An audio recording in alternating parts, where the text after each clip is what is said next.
There's no doubt you're buying a house or condo. You just have to decide if you're buying it for you or if you're buying it for your landlord. This video is to prepare the overlooked home buyer and give them an edge for the upcoming buyer's market. So hang on.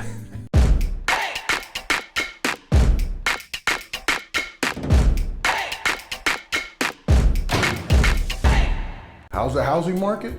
Went to an open house recently. It was so crowded, there was a doorman in a line. I felt like I was at a club. And with only 15 minutes to tour the home, none of us could remember if it was a 2 or 2.5 bath. I had a listing that sold before the for sale sign even arrived. Competition has been brutal in this market. Even fixer-uppers are getting multiple offers. And the first-time home buyers with financing sent to the sidelines with little hopes of competing with cash buyers. That's what's really going on. But history has shown us this too shall pass. Don't wait for the market to change to prepare, do it now. Take advantage of the sideline time. Start filling up, not your hope chest, but it's gonna happen chest for what's to come. Number 1, pay off debt and build an emergency fund, or use the 36% rule. It may not be what you're expecting or wanna hear, but hands down the most important. Why? Because owning a home is expensive, much more expensive than renting. When you own a home, you're responsible for everything, the maintenance, the mishaps, the upkeep. And if you don't know how to cut grass, you need to hire somebody just to keep the HOA off your back. And that adds up. Before you even think about buying your first home, make sure, preferably, you're debt-free, or use the 36% rule. It's when your total debts, including your student loan, credit cards, and car loans, are less than 36% of your gross monthly salary. Have a decent emergency fund of at least 3 months of expenses.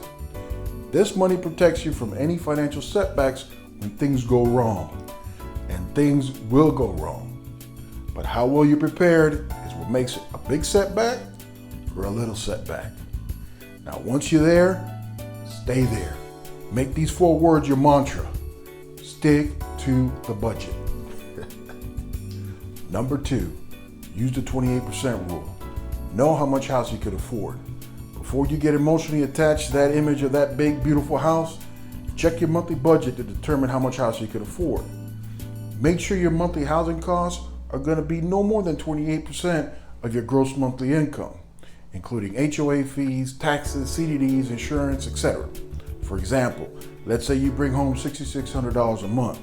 You would multiply that by 28% to establish your maximum monthly house payment. But don't forget that property taxes and homeowner insurance factor into that monthly payment as well. Remember, these are just estimates, and since property tax rates and the cost of homeowner insurance vary, check with your real estate agent and your insurance company for estimates. Number 3, save for a down payment. If saving up to pay cash isn't an option, save for a down payment or apply for a down payment assistance program before going out viewing homes. Best case scenario, a 20% down payment gets you out of paying PMI, which is private mortgage insurance, which usually is about 1% of the total loan amount every year. But for first-time home buyers, the PMI allows you to make a low down payment and gets you into the home much sooner instead of waiting years to save up a 20% down. Number 4, don't forget to save for closing costs. Now, this is separate from your down payment. Everybody's responsible for their own closing costs, the buyer, the seller, everyone. On average, closing costs are about 2.5 to 3.5% of the purchase price. Your lender will give you a specific number so you know exactly what to bring on closing day.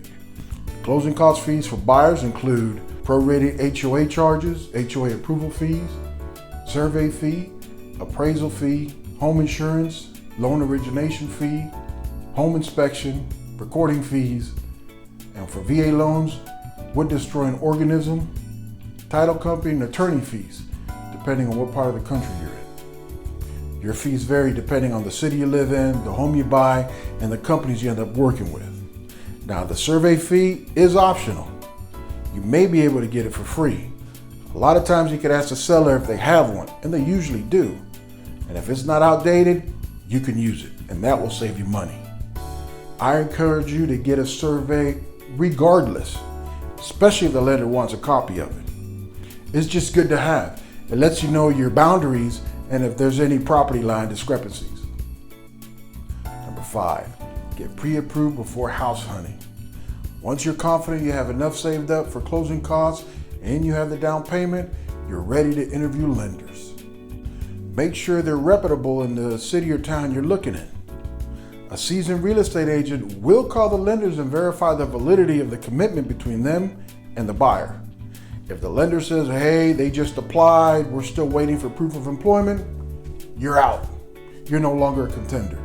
So cutting corners, using fly-by-night internet lenders can hurt your chances of being competitive. A pre-approval from a reputable lender demonstrates you're a serious buyer, and every little bit helps.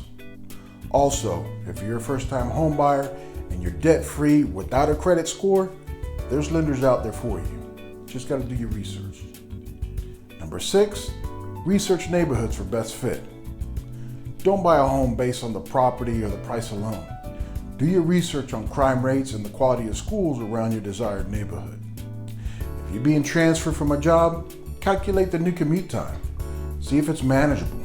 Visit the neighborhood at different times and days to check for traffic condition, noise level, and see if the people are comfortable being outside.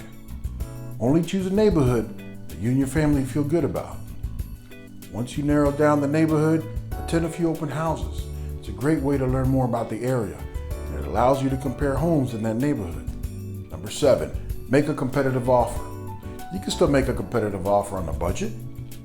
Let's say you're pre-approved and you found a dream home, and now you're ready to make an offer. If it's your first time, it may be difficult to know how much you should offer. That's when you rely on the expertise of your real estate agent. Make your offer as clean as possible. For example, waiving all contingencies. That doesn't include waiving the home inspection. You won't get your discounted insurance rate, and most insurance carriers won't bind you without the 4-pointer or the wind mitigation, which is part of the home inspection. Offer above asking price. Sometimes you only need $2,000 or $3,000 more to get the seller's attention. Put down more deposit, earnest money, which is good faith money. You get it back at closing. It contributes to your down payment and closing costs. It's proof that you're a good faith buyer. It's usually between 1% and 3% of the purchase price. If you put more money down, it shows you're committed to this transaction. In other words, make your offer stand out. Show the seller that you're a serious buyer who's willing to go the extra mile. Contingent upon the sale of another property is not a competitive offer. Avoid asking for the seller's personal property. If you're drooling over the sparkling chandelier listed in the not included section, don't ask for it. You want the sellers to throw in the patio furniture like you would ask for floor mats at a new car dealership? Don't do it. It may result in your offer getting tossed. If you want a chandelier or patio furniture, go to Lowe's. If you want to win the bid on the house, focus on achieving your goal, buying the house, and hope your competition falls in love with the chandelier. The final one, number 8, be prepared for closing. Once the seller accepts your offer, the closing process begins. Strap up your boots and get ready. Know what's expected when closing, like the deadline for the earnest money deposit. Make sure you take care of that as soon as possible. The average closing process takes about 30 to 45 days. This gives you plenty of time to handle your business. Your real estate agent will schedule the remaining steps, from home inspections to final walkthroughs. A seasoned agent will schedule what he can as quickly as possible. For example, instead of scheduling the home inspection within 15 days, he'll take care of it in 3 days. That way, should any complications arise, you have plenty of time to either resolve it or back out and not waste any more of your valuable time. As you prepare for closing, make sure you read and understand every document. Ask your agent to explain anything you don't understand. Remember, you're responsible for everything you sign. Make sure you like and subscribe so you can be notified of my upcoming follow-up videos. Let me know in the comment section below if you want to see any other real estate topics. Until we meet again on the next video, adios.